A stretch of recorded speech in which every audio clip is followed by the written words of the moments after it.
我第一次被未婚夫陈峰陷他妹妹陈珊，就被这小姑子堵着要价值5万的名牌包。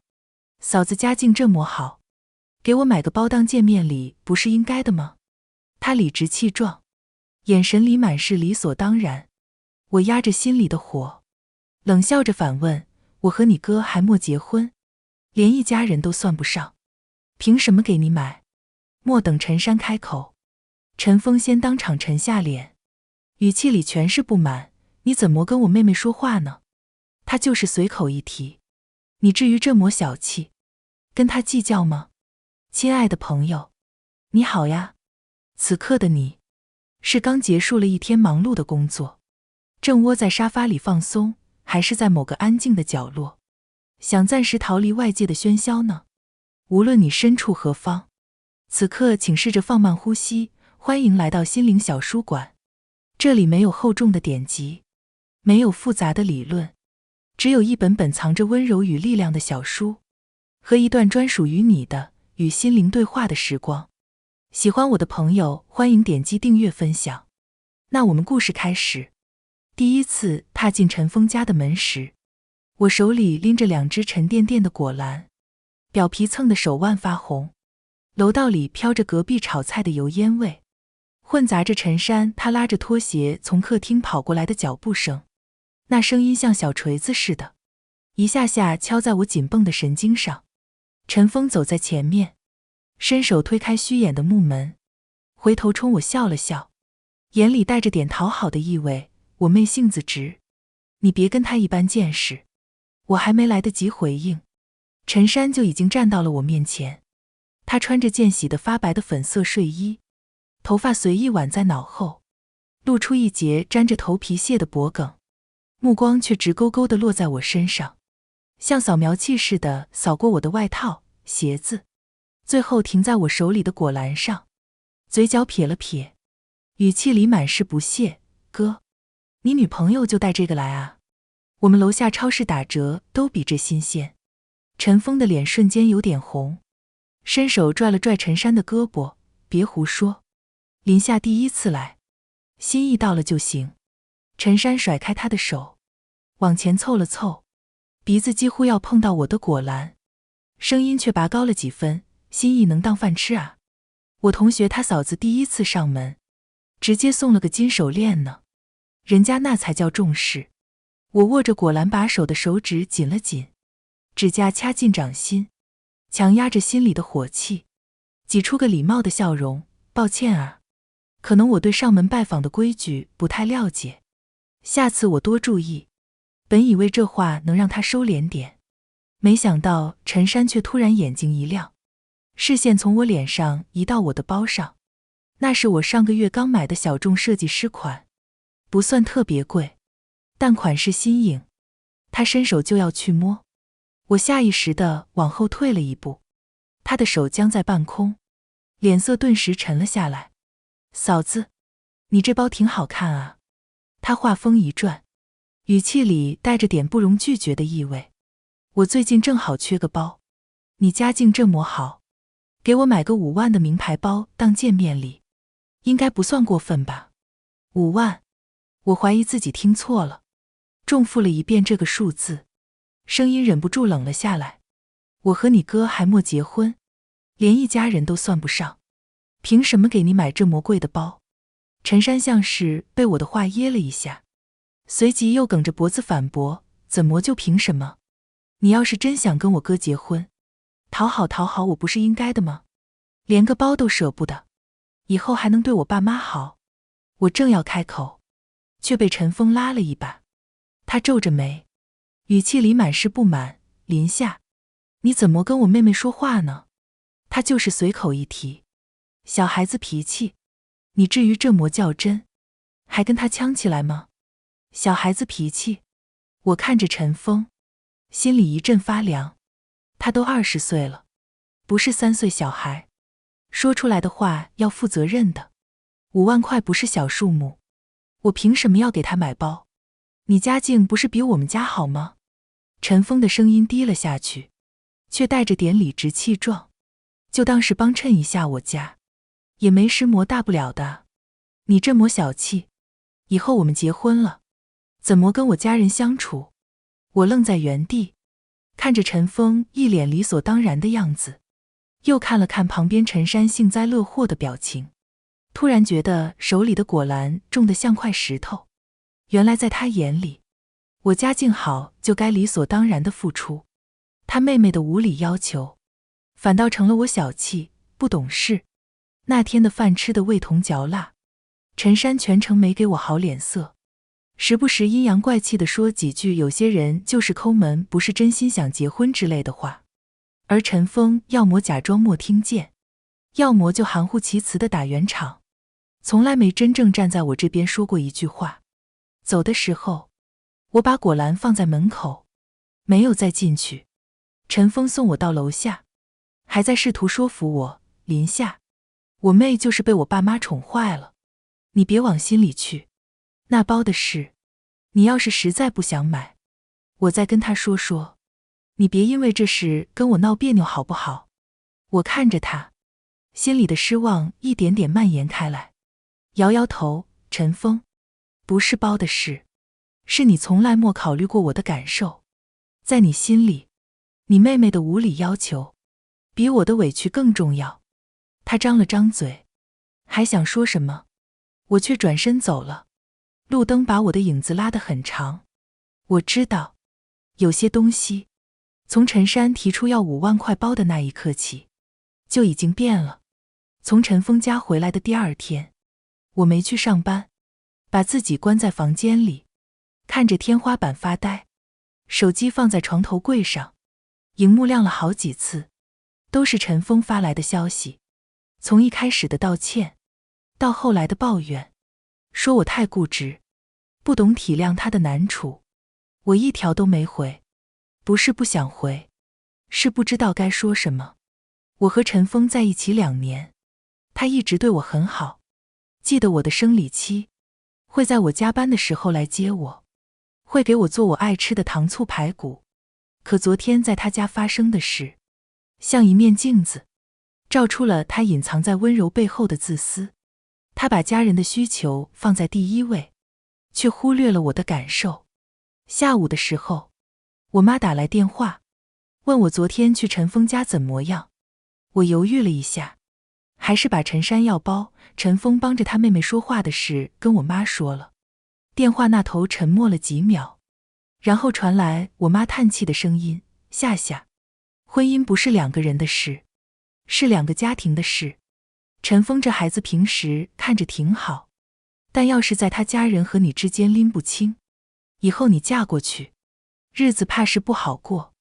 我鼻子一酸，眼泪差点掉下来。妈，我也不知道该怎么办。我跟他在一起2年，感情一直挺好的，可昨天的事真的让我很失望。你别急着做决定。我妈放缓了语气，再看看他的态度，如果他能意识到自己的问题，能站在你的角度考虑，那还有挽回的余地。但如果他一直这样偏袒他家人，那你就得好好想想，这样的人到底值不值得你托付终身。挂了电话，我想了很久，还是决定再给陈峰一次机会。毕竟2年的感情，不是说断就能断的。我给陈峰回了条消息，说我们需要好好谈谈。他很快回复了我，说晚上在我们常去的那家咖啡馆见。第2章，晚上7点，我准时到了咖啡馆。陈峰已经到了，坐在靠窗的位置，面前放着一杯冷掉的咖啡。看到我进来，他赶紧站起来，脸上带着歉意，林夏，对不起，昨天是我不对，我不该那么说你。我在他对面坐下，服务员过来问我要喝什么，我摇了摇头，直接进入正题。陈峰，我不是要跟你吵架，我就是想跟你说清楚，你妹妹的要求很过分，5万块的包，不是随便就能送的。我希望你能明白，我和你是要组建自己的家庭，你不能一味地偏袒你家人，忽略我的感受。陈峰点点头，语气很诚恳，我知道，我昨天确实太冲动了，我已经跟我妹说过了，让他别再提包的事了。他也知道自己错了，说以后不会再这样了。林夏，你再相信我一次，好不好？我以后一定会平衡好你和我家人之间的关系。看着他真诚的眼神，我心里的防线又松动了。或许他真的能改呢。我叹了口气，好，我再相信你一次，但我希望你记住你今天说的话，以后不要再让我失望了。陈峰脸上立刻露出了笑容，伸手握住我的手，谢谢你，林夏，我保证，以后一定不会让你受委屈的。那天晚上，我们聊了很多，聊我们以后的生活，聊装修房子的事，仿佛昨天的矛盾从来没有发生过。可我心里却总有一丝不安，我不知道，这份看似修复的感情，会不会在未来的某一天，再次因为他的家人而破裂。没过几天，陈峰的妈妈突然给我打电话，说想约我出来吃个饭，算是正式认识一下。我犹豫了一下，还是答应了。毕竟以后要是真的结婚了，总是要和他妈妈打交道的。见面的地方选在一家中档餐厅。我到的时候，陈峰的妈妈已经到了，陈山也跟着来了，坐在他妈妈旁边，低着头玩手机。看到我进来，只是抬了抬眼皮，没说话。陈峰的妈妈倒是很热情，拉着我的手嘘寒问暖，问我家里的情况，问我工作累不累。聊了一会儿，他话锋一转，提到了结婚的事。林夏，我看你和陈峰感情也挺好的，不如就把婚期定下来吧。我们家陈峰也老大不小了，我还等着抱孙子呢。我愣了一下，没想到他会这么直接。我看了看陈峰，他冲我笑了笑，点了点头。我深吸一口气，说：阿姨，结婚是大事，我和陈峰还在商量，等我们商量好了，再跟您说。商量什么呀？陈山突然放下手机，插了一句嘴：我哥都跟你在一起2年了，你还想拖到什么时候？我看你就是不想结婚，故意吊着我哥呢。陈山，陈峰皱着眉喝止他：别胡说。陈山撇了撇嘴，没再说话，但眼神里的不满却很明显。陈峰的妈妈也打圆场：哎呀，珊珊就是心直口快，你别往心里去。林夏，阿姨知道你们年轻人有自己的想法，但结婚这种事，还是早点定下来好。我们家虽然条件不如你们家，但陈峰是个老实人，以后肯定会对你好的。我笑了笑，没接话，心里却越来越清楚，陈峰的家人并没有像他说的那样意识到自己的问题。这场饭吃得比上次在他家还要压抑。我隐隐觉得，我和陈峰的感情可能并没有我想象中那么牢固。从餐厅回来后，我跟陈峰谈了一次，明确表示暂时不想定婚期。他当时的表情很惊讶，追问我为什么。我把在餐厅里陈山说的话，还有他妈妈那种急于让我们结婚的态度，都跟他说了，告诉他我现在心里很蓦地，觉得他的家人并没有真正接纳我，也没有尊重我的想法。陈峰皱着眉，沉默了很久，才开口说：林夏，我妈就是太着急了，她也是为了我们好。陈山那话就是随口说说，你别放在心上，我们都在一起2年了，难道你还不相信我吗？我相信你。我看着他，语气很认真，但我不相信你的家人。陈峰，婚姻不是2个人的事，如果你家人一直这样，就算我们结婚了，以后也会有很多矛盾。我不想以后的日子每天都在处理这些鸡毛蒜皮的事。他叹了口气，伸手抱住我，我知道你委屈，再给我点时间，我会跟我妈和我妹好好沟通的，让他们以后尊重你，好不好？我们都走到这一步了，别因为这点小事就放弃，好吗？我靠在他怀里，感受着他的体温，心里又开始犹豫。是啊，我们都在一起2年了，怎么能说放弃就放弃呢？或许再给他一点时间，真的会有改变呢。我点了点头，算是默认了。接下来的日子似乎真的平静了一些。陈山没再提过要包的事，陈峰的妈妈也莫再催婚。陈峰也经常跟我说，他跟他家人沟通得很好，让我放心。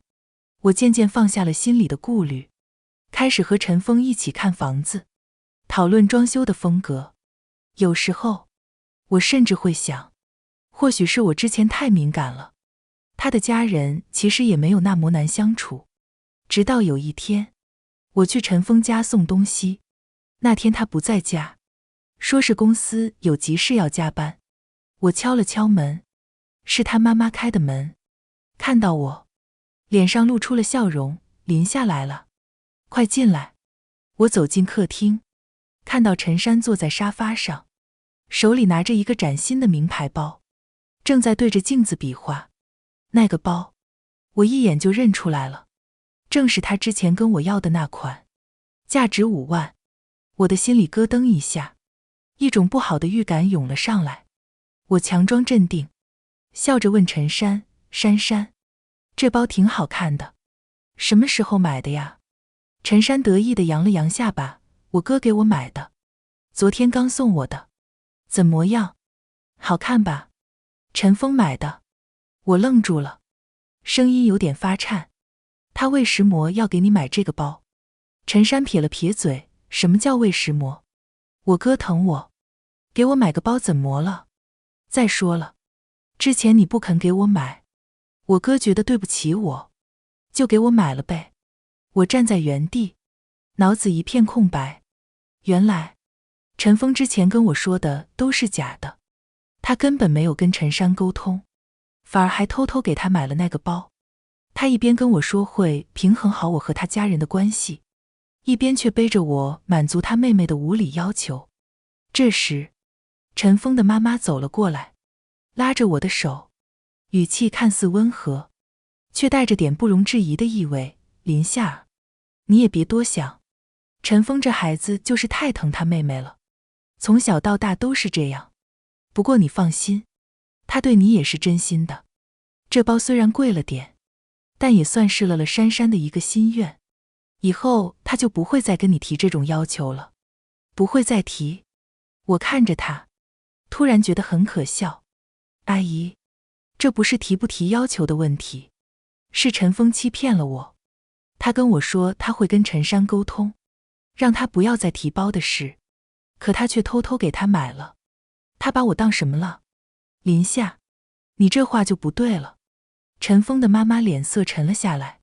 陈峰也是为了我们这个家好，不想因为这点小事闹得大家不愉快。你怎么就不能体谅一下他呢？不就是一个包吗？至于这么小题大做吗？小题大做？我气得浑身发抖。5万块的包，在你眼里就是小题大做？那如果以后陈山想要更贵的东西，他是不是也要背着我满足他？阿姨，我想要的是一个能跟我坦诚相待，能站在我这边的伴侣，而不是一个只会欺骗我、一味偏袒家人的人。就在这时，门开了，陈峰回来了。他看到客厅里气氛不对，又看了看我通红的眼睛，还有陈山手里的包，瞬间就明白了怎么回事。他赶紧走过来，拉着我的手：林夏，你听我解释，不是你想的那样，不是我想的那样。是哪样？我甩开他的手，声音带着哭腔：你跟我说你会跟陈山沟通，结果你却偷偷给他买了包。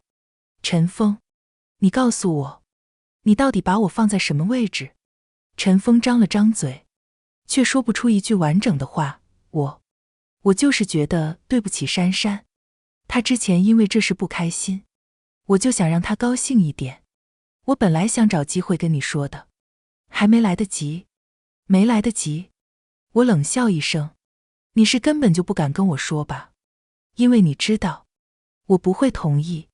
陈峰，我真的太失望了，我以为你会改，没想到你还是老样子。我们之间可能真的不合适。说完，我转身就走。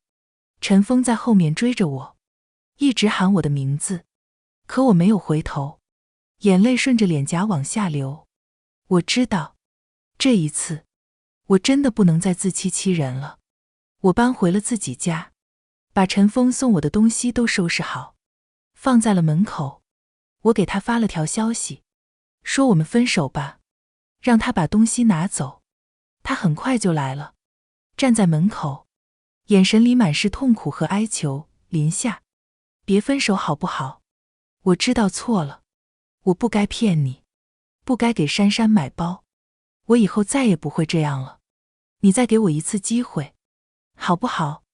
我看着他，心里也很难受，毕竟2年的感情，怎么可能说忘就忘？可一想到他的欺骗，想到他家人的态度，我就狠下心来。陈峰，机会我已经给过你了，是你自己不珍惜。我们之间的问题，不是一个包那么简单，是你拎不清，是你家人不尊重我。就算我们现在不分，以后也还是会因为这些事吵架。长痛不如短痛，我们还是算了吧。我可以改，我真的可以改。陈峰抓住我的手，不肯放开。我已经跟我妈和我妹说过了，以后他们再也不会干涉我们的事了。我把那个包也退了，你看。他从口袋里掏出一张退款单，递给我。我真的知道错了，你就再相信我一次，好不好？我看着那张退款单，心里又开始动摇。他都做到这个份上了，是不是真的能改？我妈之前也说过，婚姻需要磨合，或许我应该再给他一次机会。就在我犹豫不决的时候，我妈的电话打来了。我接起电话，我妈在那头说：夏夏，你爸刚才去买菜，碰到你张阿姨了。张阿姨说，她昨天看到陈峰跟一个女的在商场里逛街，还给那个女的买了个很贵的包。你知道这事吗？我愣在原地，手里的退款单掉在了地上。那个女的，难道是陈珊？可陈峰说他把包退了。我弯腰捡起地上的退款单，指尖发颤，单子上的日期是昨天，金额正好是5万。可我妈刚才的话像根针，扎得我脑子嗡嗡响。陈峰还在旁边急着解释：林夏，你别听别人乱说，张阿姨肯定看错了。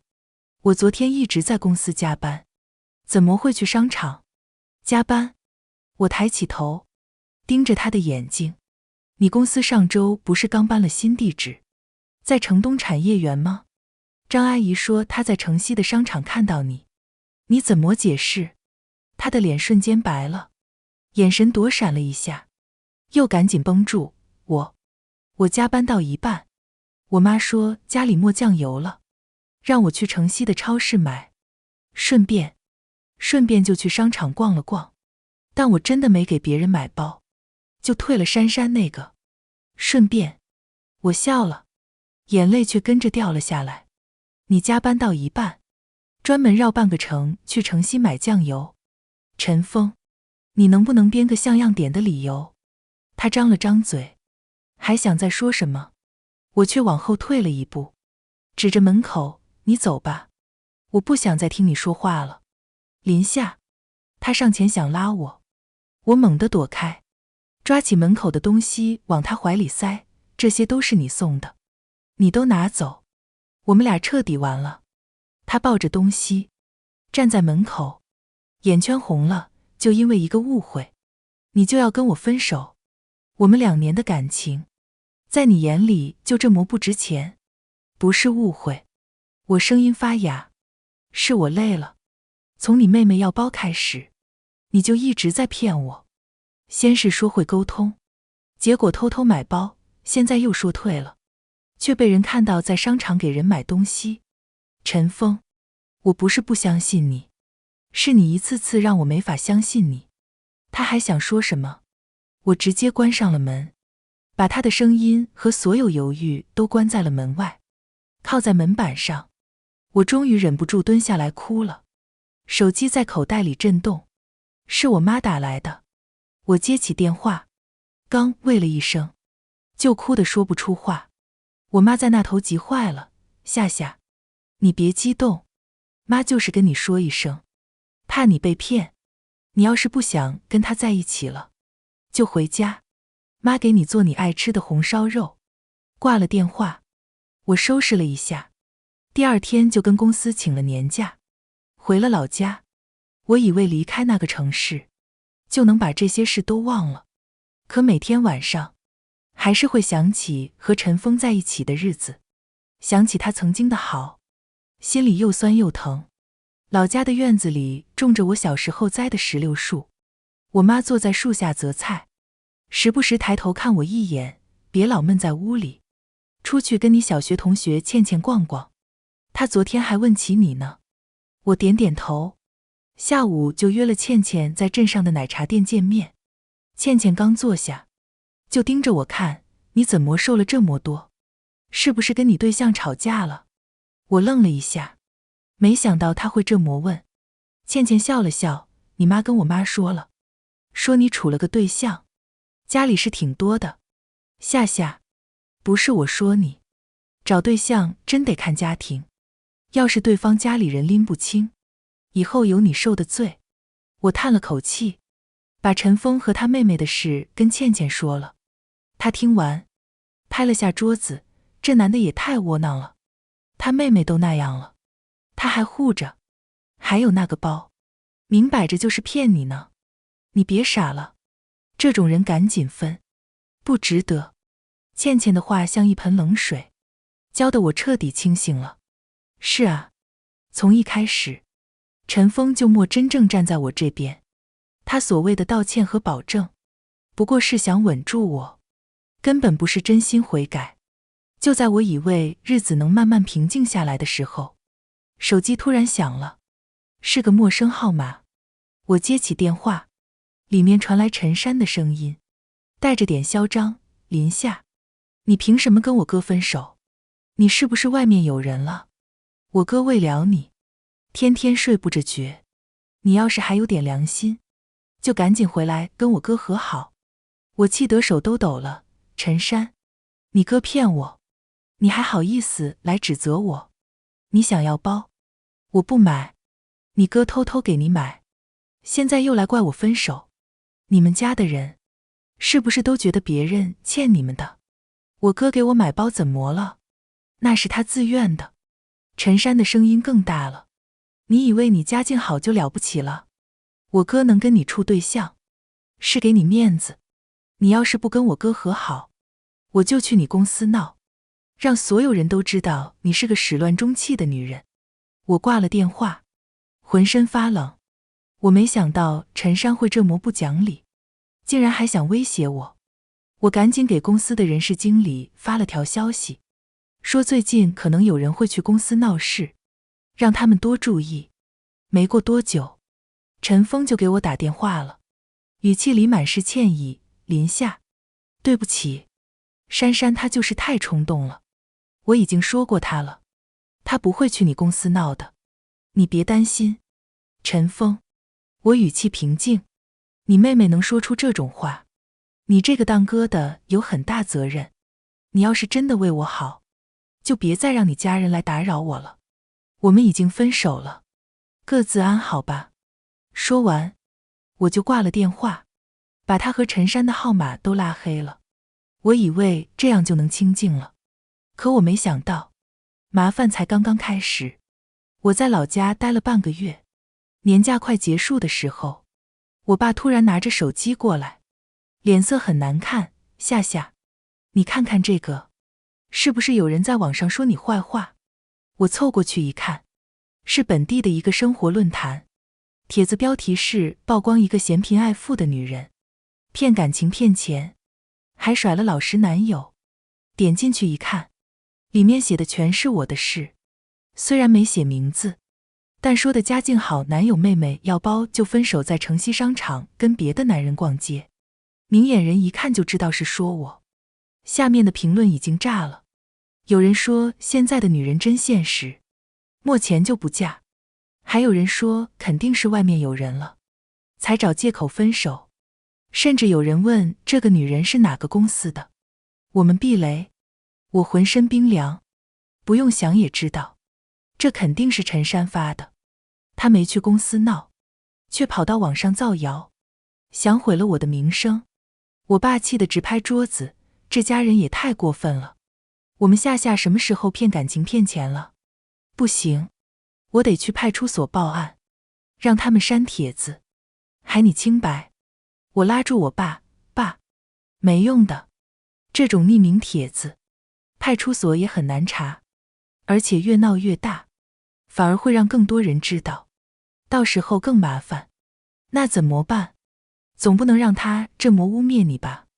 我妈也急了，眼圈都红了。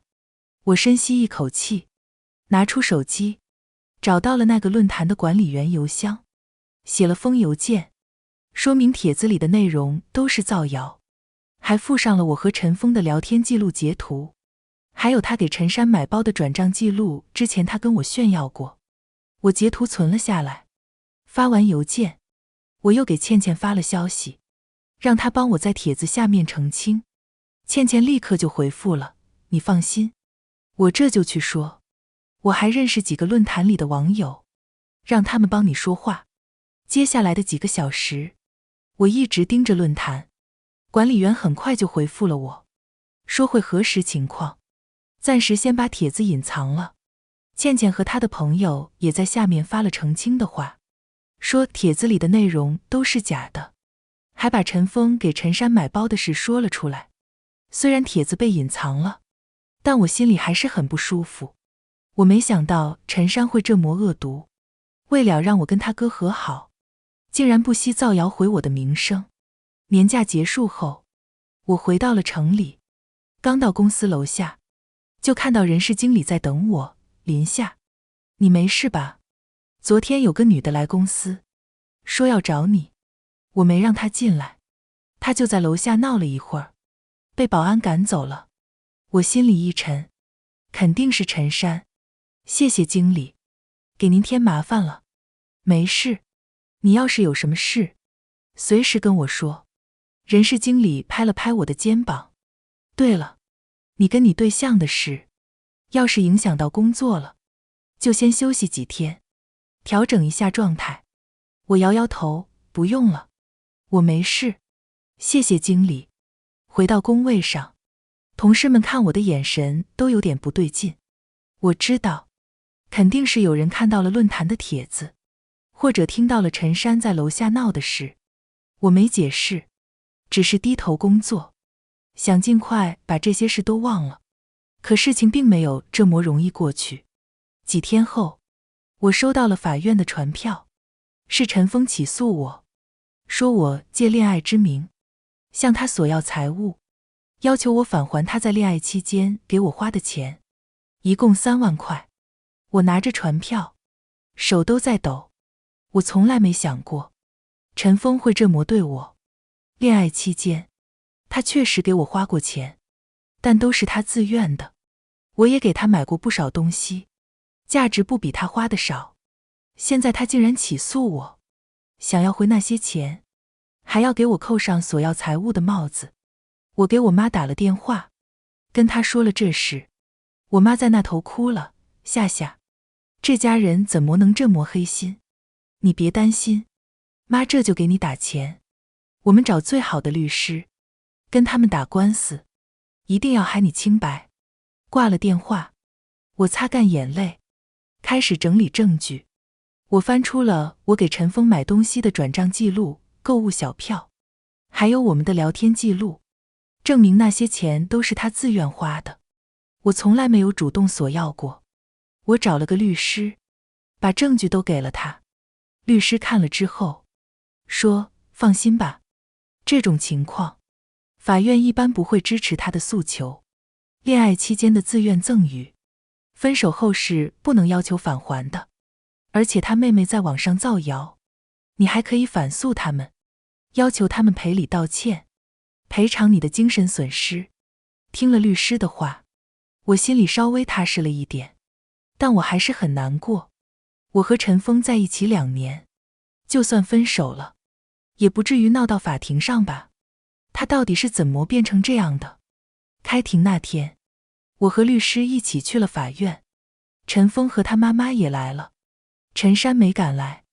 在法庭上，陈峰拿出了他给我花钱的证据，都是一些吃饭、看电影的小票，还有给我买礼物的记录。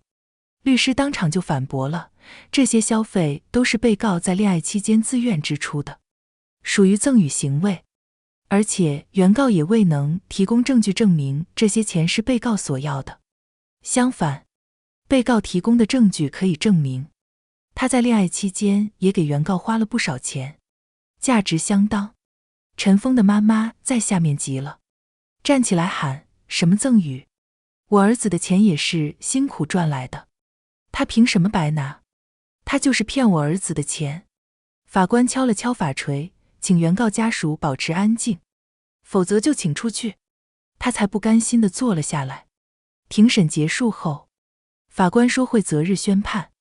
走出法院，陈峰拦住了我：林夏，只要你跟我和好，我就撤诉，我们还像以前一样，好不好？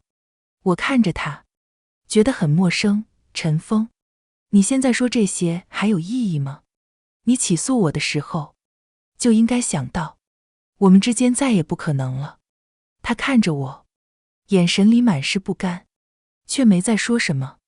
我转身走了，没有回头。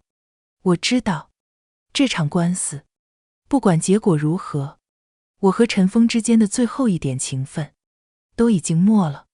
法院的判决下来了，驳回了陈峰的诉讼请求，还认定他提供的证据不足以证明我索要财物。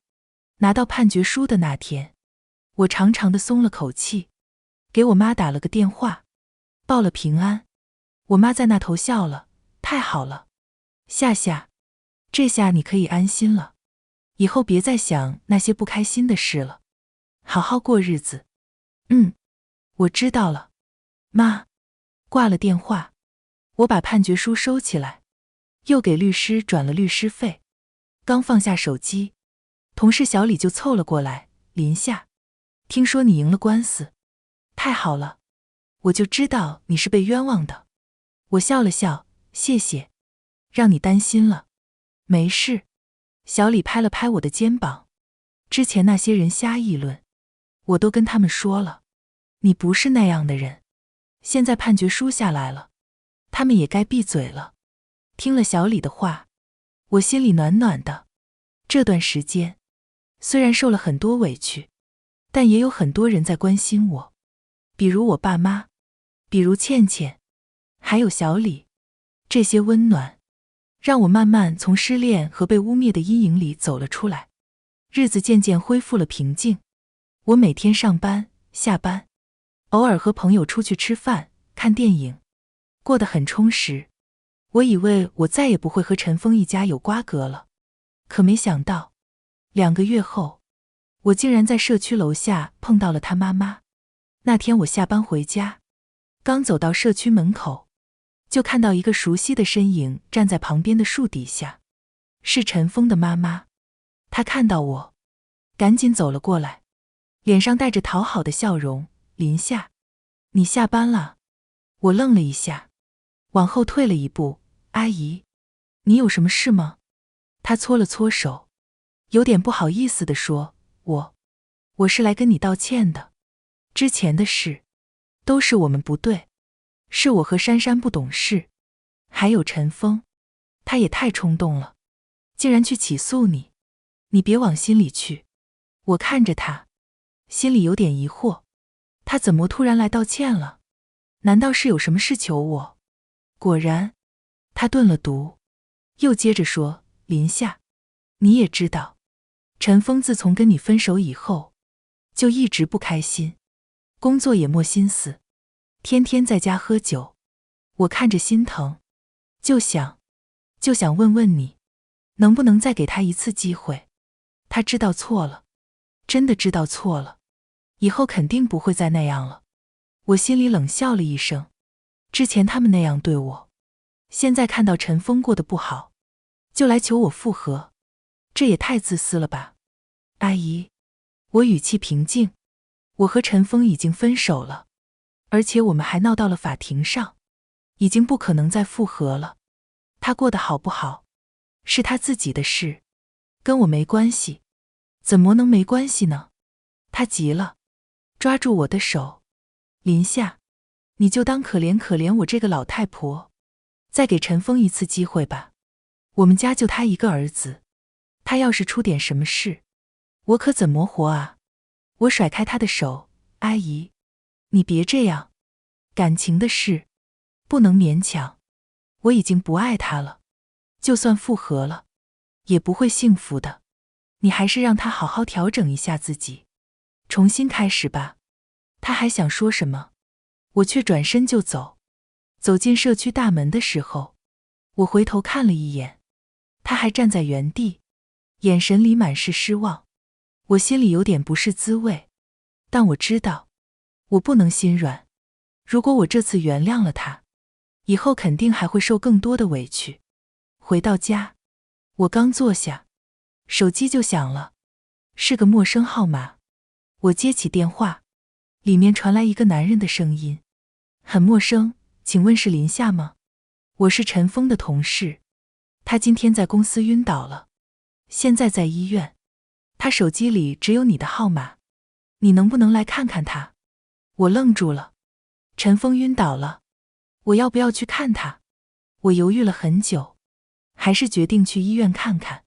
不管怎么说，我们曾经在一起过，就算分手了，也不能见死不救。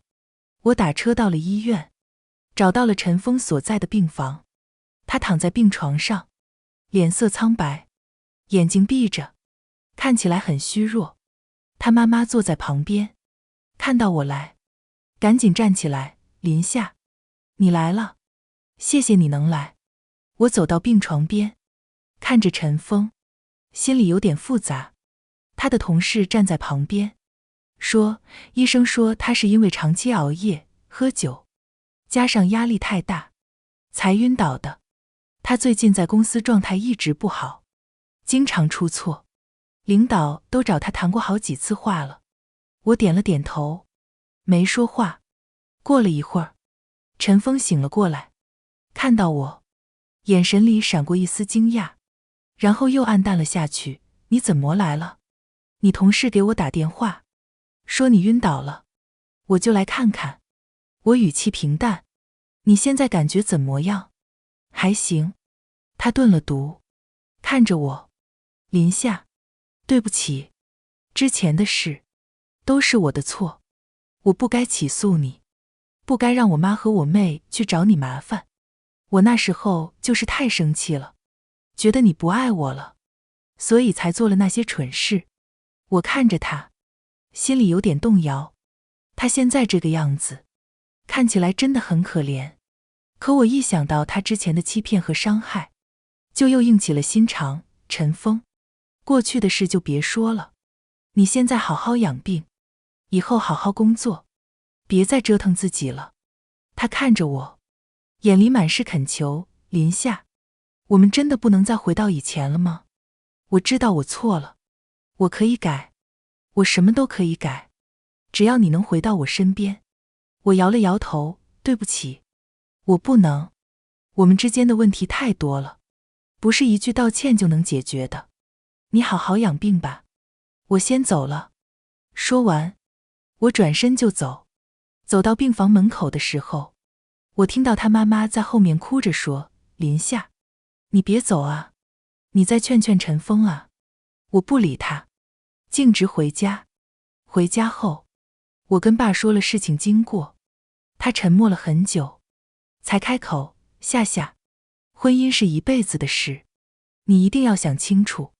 我们不是反对你和陈峰在一起，我们是担心你以后受委屈。如果你真的觉得他能改，他的家人也能真正尊重你，那我们不拦着你。但你要记住，无论什么时候，家里都是你的后盾。我眼眶一热，点了点头，爸，妈，我知道你们担心我，我会好好想清楚的，不会冲动做决定。接下来的几天，我一边和陈峰商量婚期的细节，一边观察他和他家人的态度。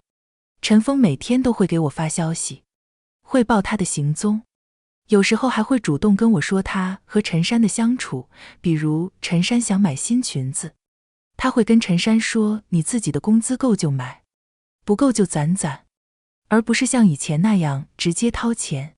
看到他的改变，我心里的不安渐渐少了些。陈峰的妈妈也经常给我打电话，问我喜欢什么样的婚礼风格，还说彩礼会按照我们这边的习俗来，让我不用操心。甚至陈珊也会偶尔给我发消息，问我要不要一起去逛街，说想给我选件结婚穿的礼服。一切似乎都在往好的方向发展。我开始觉得，或许我之前真的太多心了，他们一家人是真的想好好跟我相处。1周后，我跟我爸妈说了我的决定，同意把婚期定在年底。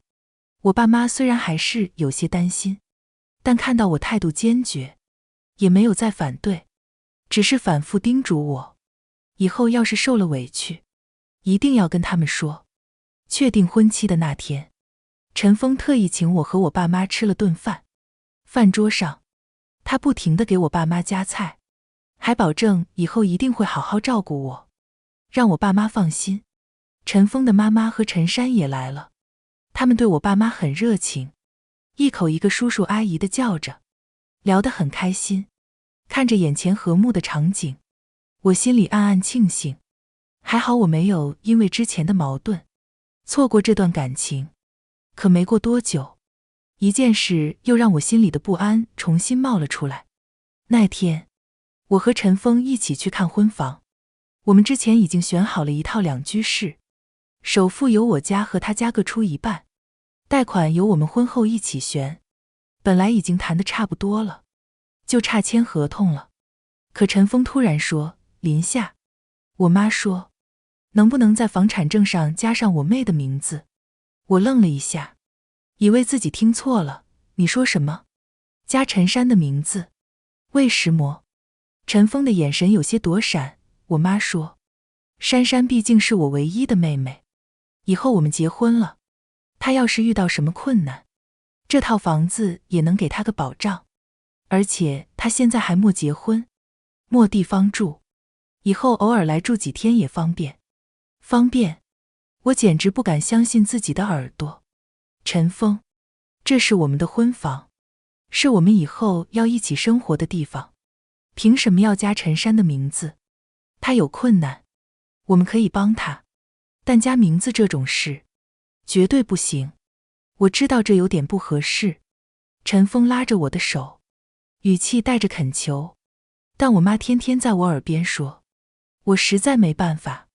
林夏，你就当帮帮我，先加上她的名字，等以后她结婚了，我们再把她的名字去掉，好不好？不好。我甩开她的手，声音忍不住提高了几分。陈峰，你是不是忘了你之前说过什么？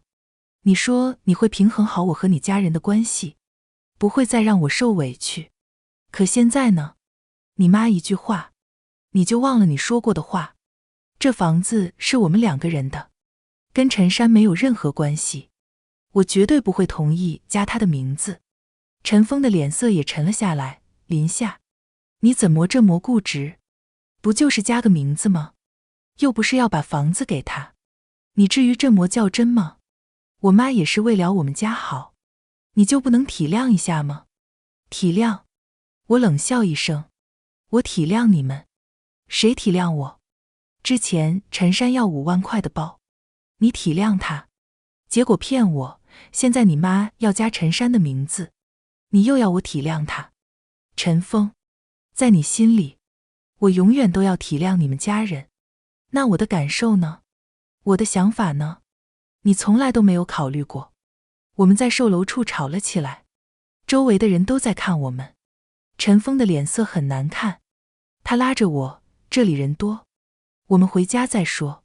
回家说什么？我看着他，心里满是失望。说来说去，你还是想让我妥协，想让我同意加陈山的名字。陈峰，我告诉你，不可能，这件事，我绝对不会妥协。说完，我转身就走。陈峰在后面追着我，一直喊我的名字，可我没有回头。我真的没想到，他还是老样子，只要他家人提要求，他就会毫不犹豫地让我妥协。之前的改变，难道都是装出来的吗？我回了家，把自己关在房间里，心里又气又委屈。我妈看到我脸色不好，过来问我怎么了。我把陈峰想在房产证上加陈山名字的事跟我妈说了。我妈听了，气得不行，这个陈峰怎么能这么过分？这是你们的婚房，跟陈山有什么关系？他是不是又被他家人洗脑了？我也不知道。我靠在我妈怀里，眼泪忍不住掉了下来。之前他明明做得很好，我还以为他真的改了，可现在看来，他根本就没有意识到自己的问题。只要他家人提要求，他还是会让我妥协。我妈叹了口气，拍了拍我的背，夏夏，别难过了，这件事，你绝对不能妥协。房产证加名字不是小事，一旦加上了，以后要是出了什么问题，麻烦就大了。你跟陈峰好好谈谈，要是他还是坚持要加陈山的名字，那你就得好好想想，这段感情到底值不值得你坚持。我点了点头，心里却很迷茫。我真的很想和陈峰好好走下去，可他总是在关键时刻让我失望。那天晚上，陈峰给我发了很多消息，跟我道歉，说他不该跟我提加名字的事，让我别生气。我没有回他，我需要时间冷静一下，也需要时间想清楚，我到底要不要跟他继续下去。第二天早上，我刚起床，就听到门铃响了。我打开门，看到陈峰站在门口，手里拎着我爱吃的早餐，他的眼睛里布满了血丝，看起来一夜没睡。林夏，我知道错了。他看着我，语气很诚恳。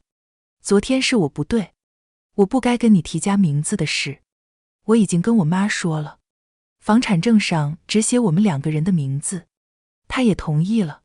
你别生气了，好不好？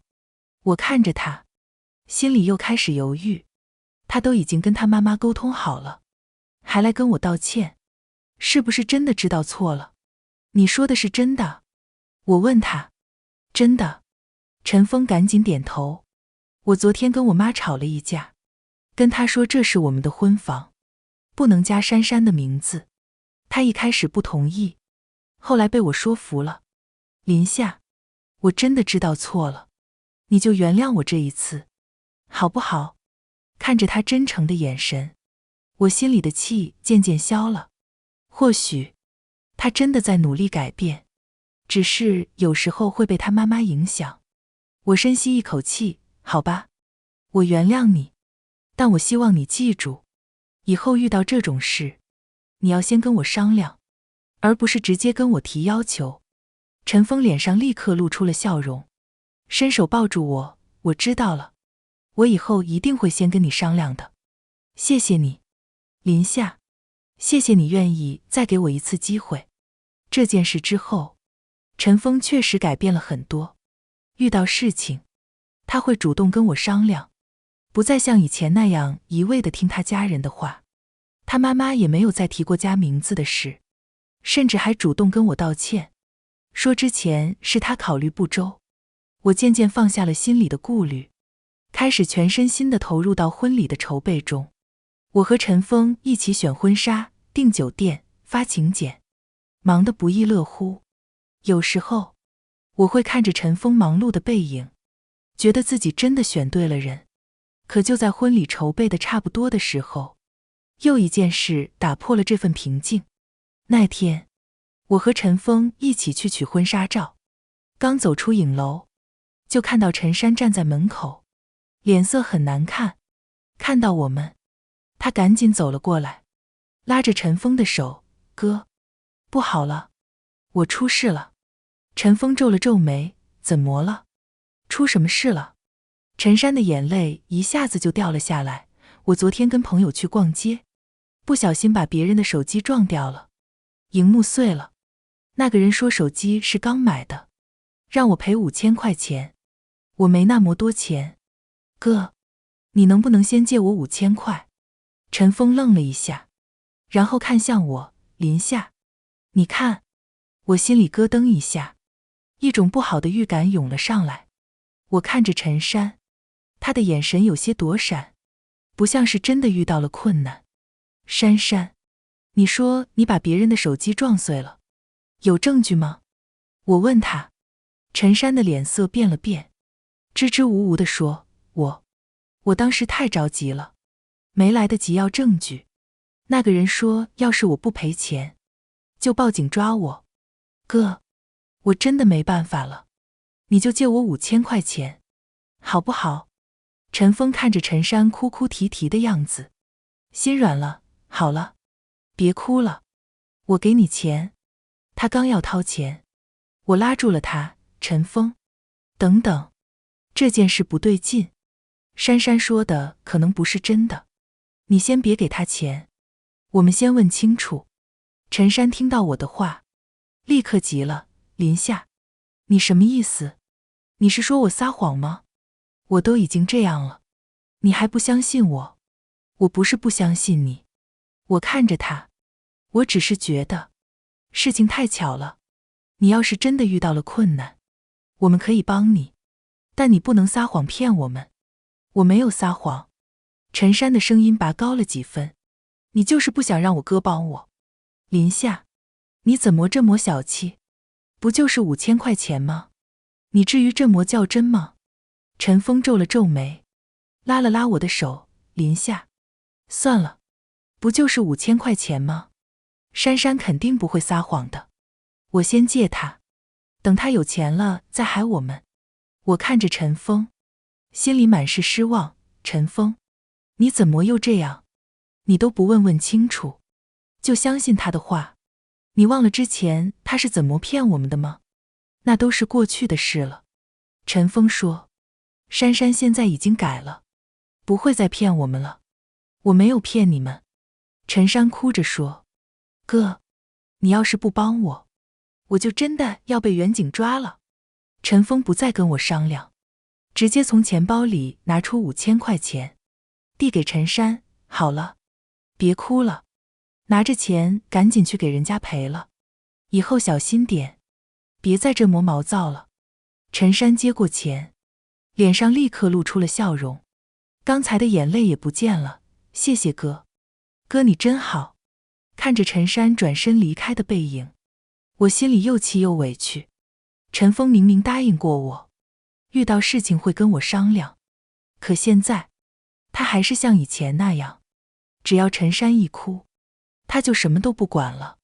我看着陈峰，声音带着失望，陈峰，你又骗我，你答应过我，遇到事情会跟我商量，可你刚才怎么做的？陈峰皱了皱眉，林夏，不就是5000块钱吗？你至于这么生气吗？珊珊是我妹妹，她遇到困难，我帮她不是应该的吗？是应该的，但前提是她没有撒谎。我看着她，你没看到她拿到钱之后的样子吗？她根本就没有遇到困难，她就是在骗你。你别这么想，珊珊。陈峰的语气有些不耐烦，她不是那样的人。林夏，你能不能别总是针对珊珊？她是我妹妹，我们以后就是一家人了，你要学会包容她。包容？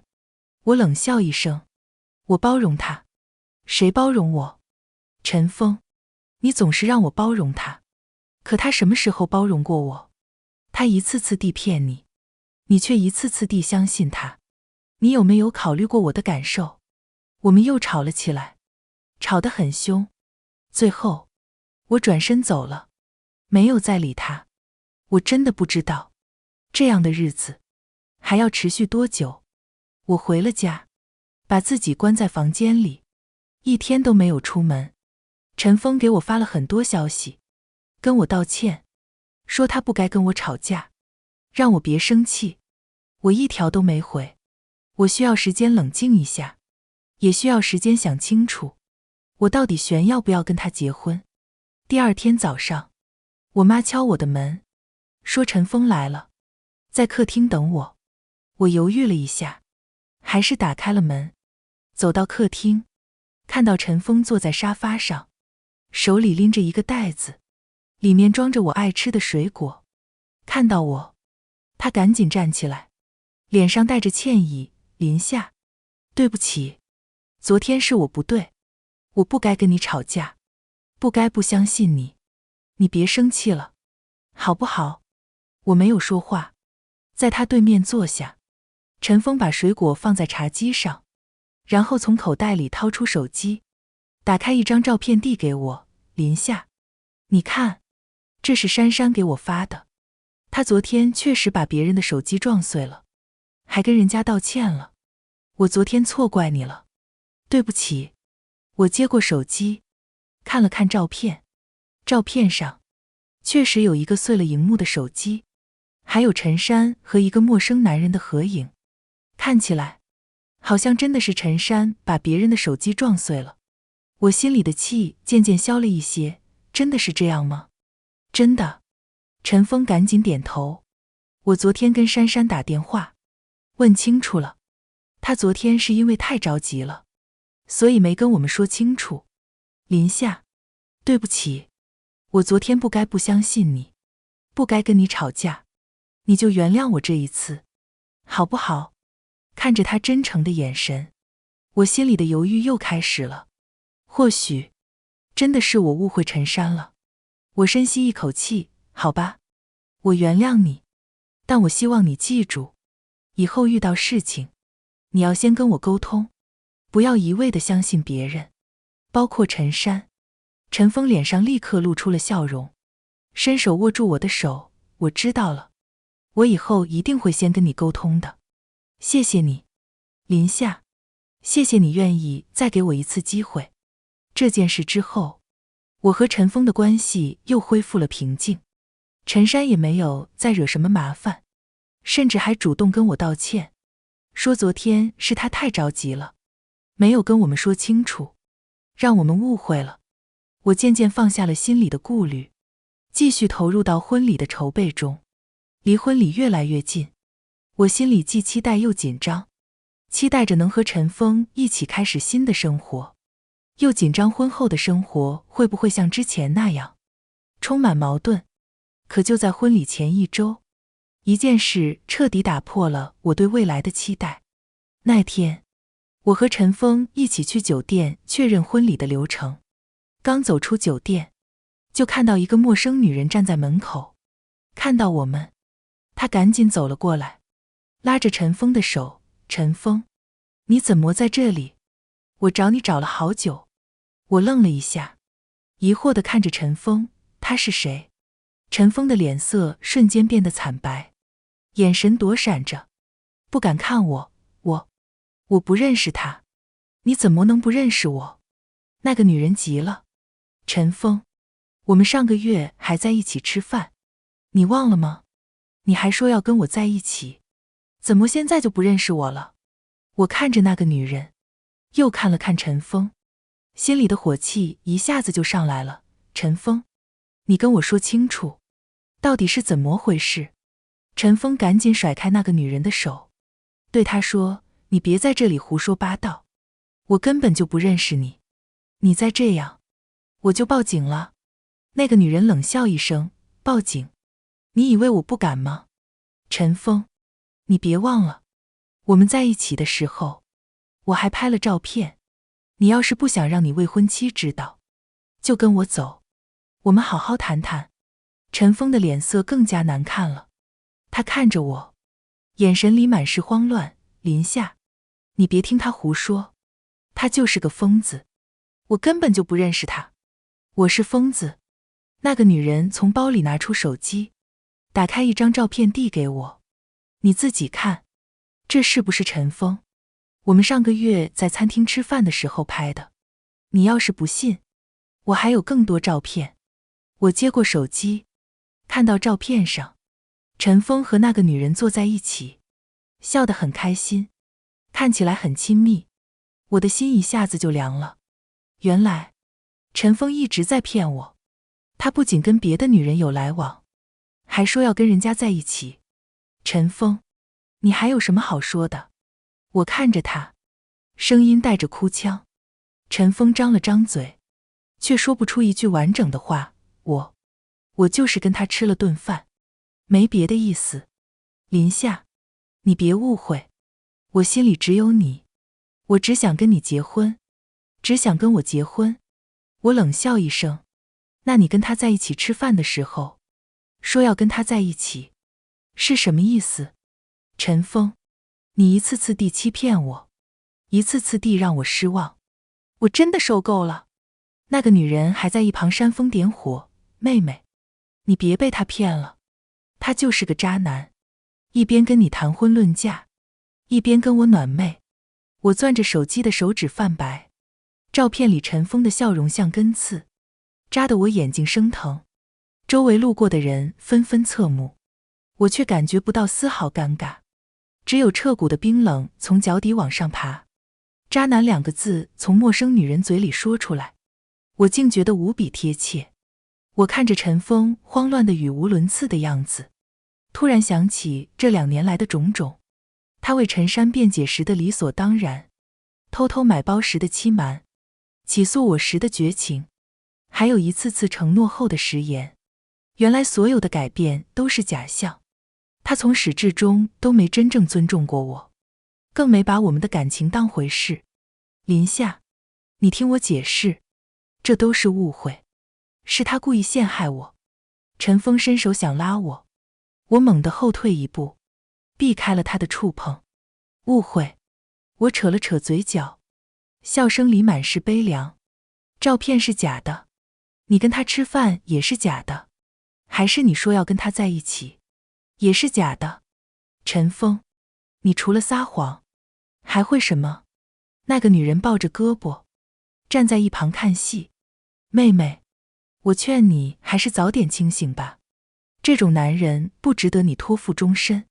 他跟我在一起的时候，还说你家境好，娶你只是为了少奋斗几年呢。这句话像一把锤子，彻底敲碎了我最后一点幻想。我看着陈峰，眼神里再也没有了一丝温度。原来你是这么想的，我还真是瞎了眼，才会跟你在一起这么久。说完，我转身就走，陈峰在后面追着我，一遍遍地喊我的名字，可我没有回头，我没有回家，而是去了婚纱店，把订好的婚纱退了。看着店员递过来的退款单，我心里反而轻松了一些，这段荒唐的感情终于可以结束了。回到家，我把自己关在房间里，没有哭，也没有闹。我打开电脑，翻出了所有证据，陈峰给陈山买包的转账记录，他起诉我的法院传票，他和陌生女人的聊天记录，还有陈山在网上造谣的截图。我把这些证据整理好，存到了 U 盘里。我妈看到我回来，赶紧过来问我怎么了。我把事情的经过跟我妈说了，我妈气得浑身发抖，这家人太过分了，陈峰这个骗子，竟然还敢脚踏2条船。夏夏，你别难过，妈支持你，咱们不能就这么算了。我点了点头，妈，我不会让他们这么欺负我的，他们毁了我的名声，骗了我的感情，我一定要让他们付出代价。第2天，我联系了之前帮我处理官司的律师，把整理好的证据交给了他。我要起诉陈峰和陈山。我语气坚定，陈峰在恋爱期间脚踏2条船，还对我进行欺骗。陈山在网上造谣，侵犯我的名誉权。我要求他们公开道歉，赔偿我的精神损失，还要让陈峰返还我在恋爱期间给他花的钱。律师看着我，点了点头，没问题。这些证据很充分，胜诉的可能性很大。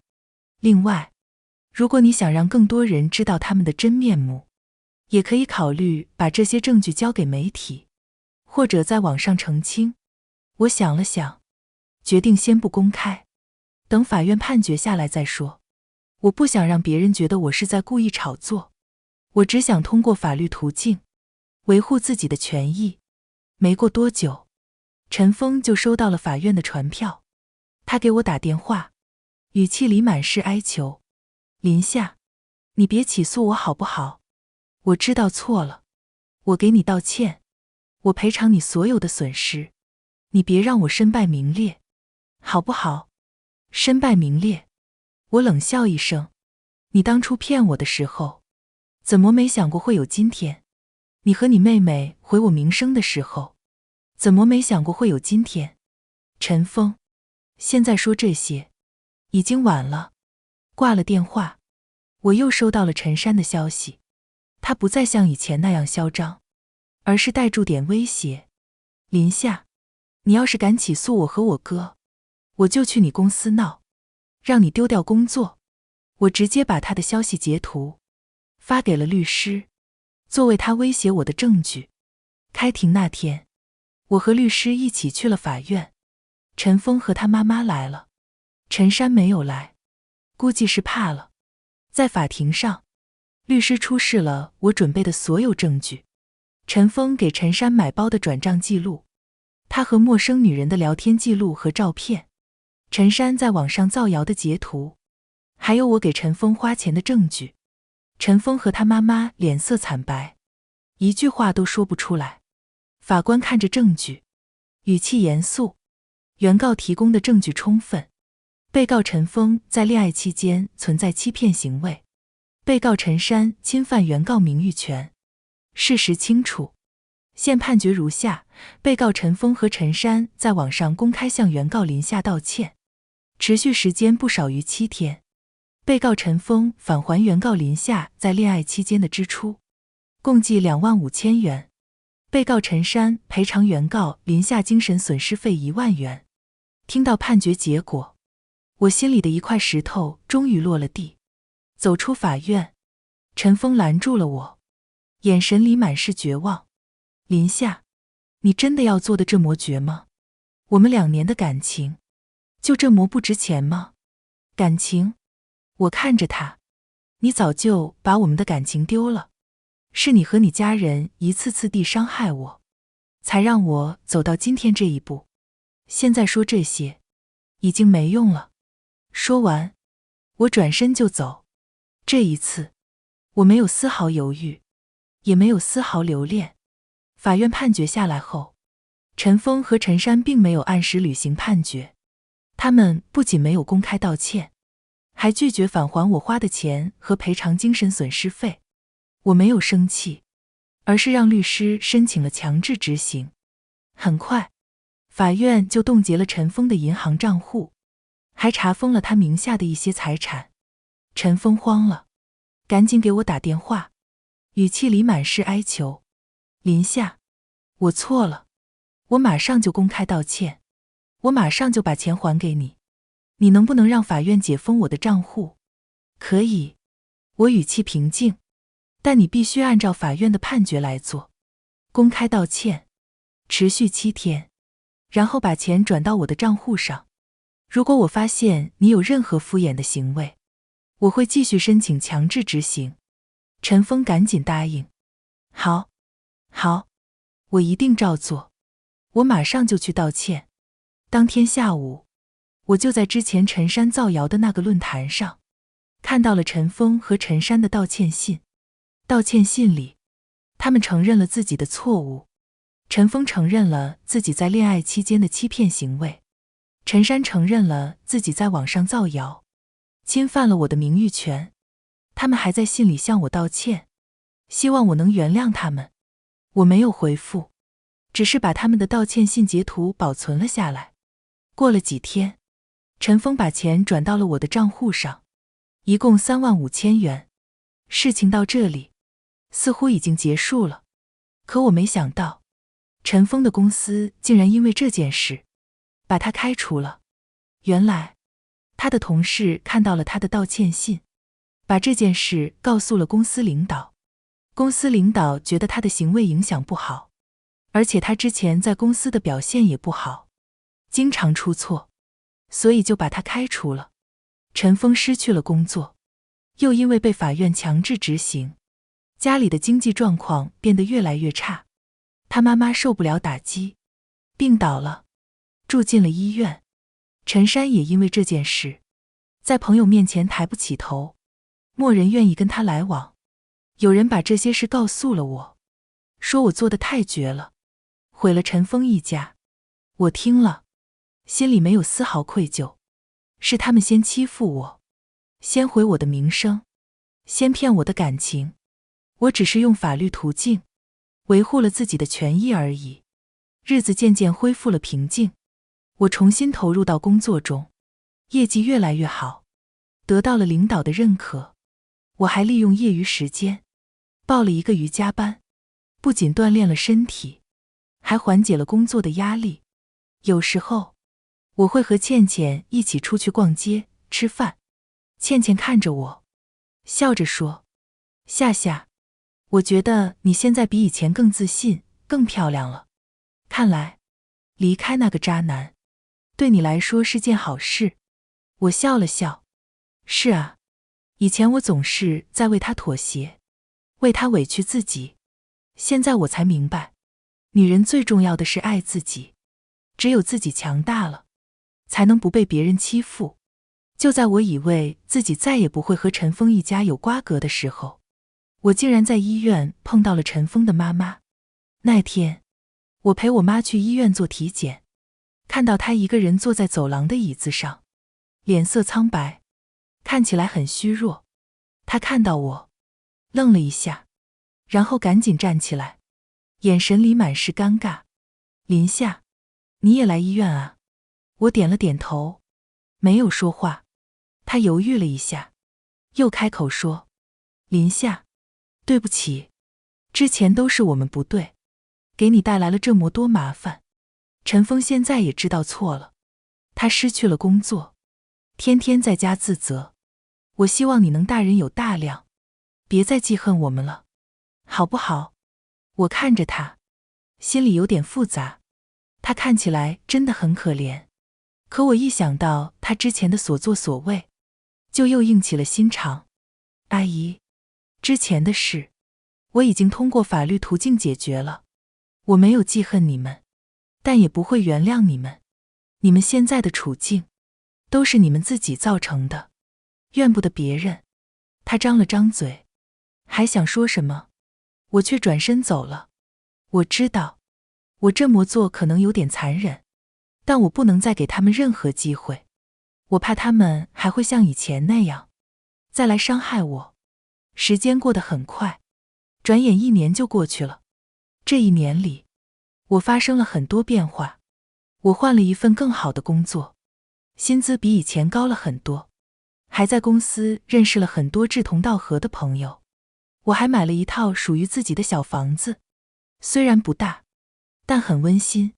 有时候，我会想起陈峰一家，不知道他们现在过得怎么样，但我很快就会把他们抛在脑后，因为我知道，我的生活还要继续，我不能总活在过去的阴影里。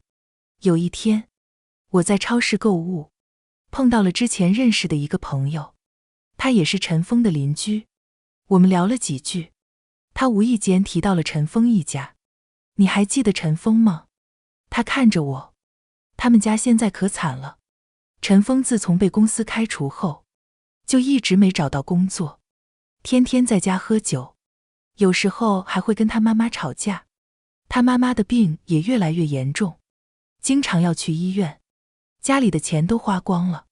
陈山也没好到哪里去，之前在网上造谣的事，让他在我们社区名声很差，没人愿意跟他来往。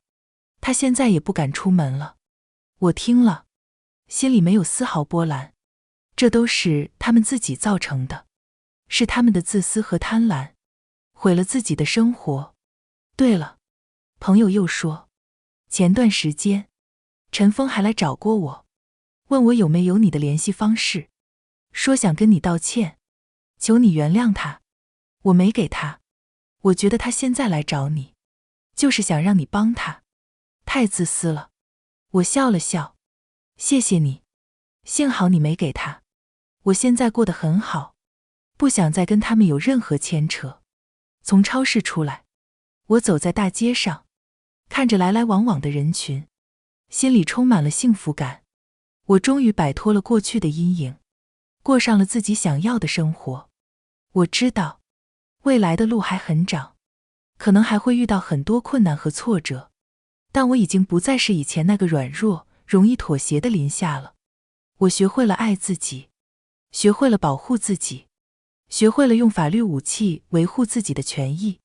晚上，我回到家，给自己做了一顿丰盛的晚餐，坐在餐桌前，看着窗外的夜景，我心里暗暗发誓，以后一定要好好生活，好好工作，遇到对的人就好好相爱，遇不到就独自美丽。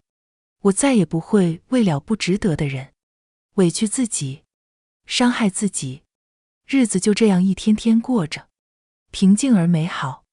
我偶尔会和爸妈视频通话，跟他们分享我的生活，他们看到我过得很好，也很放心。有一天，我收到了一封陌生的邮件，打开一看，是陈峰发来的。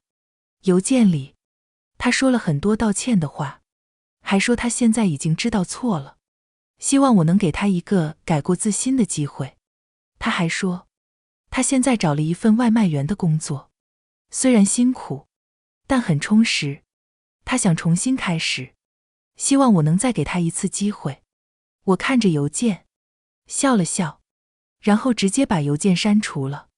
我不会再给他任何机会，因为我知道，有些人，有些事，一旦错过了，就再也回不去了。而且，我已经找到了属于自己的幸福，不需要再回头。从那以后，我再也没有收到过陈峰一家的消息。我想，他们应该也已经开始了自己的生活，不管过得好与坏，都是他们自己的选择。而我，也会继续沿着自己选择的路，勇敢地走下去，去迎接更美好的未来。我相信，只要我努力，只要我热爱生活，生活就一定会给我最好的回报。今天的心灵小书馆到这里就要和大家说再见了，记得把这份温暖也分享给身边需要的人。喜欢我的朋友，欢迎点击订阅分享，让更多人能在文字里找到慰藉。